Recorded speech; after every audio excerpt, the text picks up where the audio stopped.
Seydou Marico ale ye funakɛni ye ko ale kɔni fagara maa dɔw kɔni fɛ ko u taara n'a a biɲɛ kɔni ye. An balimaw aw bisimila yi an ka kabako kɛnɛ kan.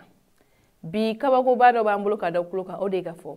ko min ye juma tɛmɛnen n'o kun ye janvier kalo tile 13 ye ko Kulukoro ale na lamini kɔni wulila ni kibaruya. Ayiwa o kibaruya in kɔni tɛ dɔwɛrɛ ye o de ye ka fɔ ko funakɛni dɔ yɛrɛ bɛ yen nɔ ni ale si bɛ taa san 25 bɔ ɲɔgɔn kɔ la ni ale tɔgɔ ye Seydou Marico ye. Ale bɛ baara kɛ nɛgɛdilayɔrɔ dɔ la n'o ye Ima Ferry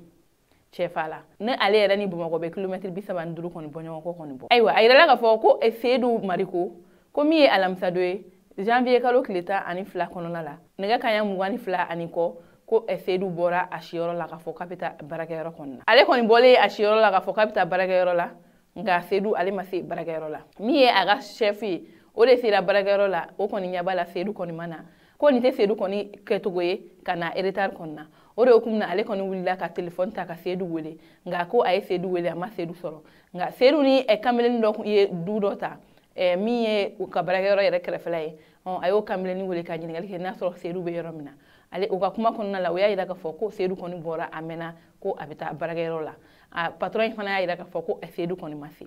Ayiwa k'u tora ta ko fo juma janvier kalo tile 13 kɔnɔna la ko bɔ nana kɛ Seydou kɔni su kalama. Sɛgɛsɛgɛliw hukumu na a yirala k'a fɔ ko Seydou ale kɔni suɲɛna de maa dɔw fɛ alamisa donna ni olu kɔni taara n'a ye ka taa Seydou bɔnɛ a ni la fo ka a biɲɛ yɛrɛ bɔ ko ka taa n'a ye. Ayiwa sabula Seydou ka finiw kɔni bɛɛ farafaranen kun b'a la wa murunɔ caman kɔni kun b'a la. Hakilina jiginna nin waleya in b'an hakili jigin binganni jugu min talen don ka ɲɛsin maaw ma fana kɛrɛnkɛrɛnnenya maa minnu bɛ yen nɔ n'u olu farikolo kɔni jɛlen don o waleya in ni nin waleya in kɔni bɔlen balen don sabula ko Seydou yɛrɛ ye maa ye maa min farikolo jɛlen don kosɛbɛ an bɛ se k'a jira k'a fɔ ayiwa min bɛ ka kɛ fana o kelen de bɛ ka kɛ Kulukoro fana wa ayiwa an kɔni t'a dɔn nka hali bi ko sɛgɛsɛgɛliw kɔni bɛ sen na ka jira k'a dɔn maa min kɛra sababu ye ka nin waleya cɛjugu ta ka ɲɛsin Seydou kɔni ma.